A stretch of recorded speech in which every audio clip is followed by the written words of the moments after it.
Talagang pinaghandaan ko sa pagdating niya. Morning, morning, morning! And I want to greet happy birthday sa kapatid ng asawa.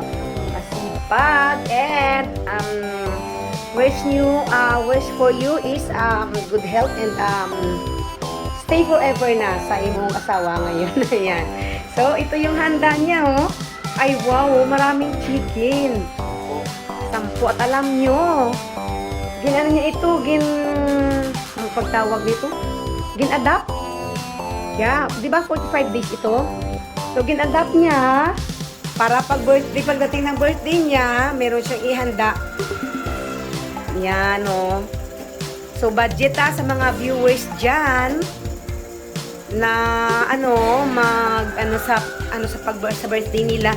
Pwede kayo gagawa ng ganito, mag-adapt kayo ng 45 days. And then, ito na lang ihanda nyo, budget pa ho na yun.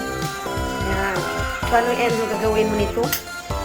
Adobo, kaldereta, Ay, wow. So, itong handa namin, ha.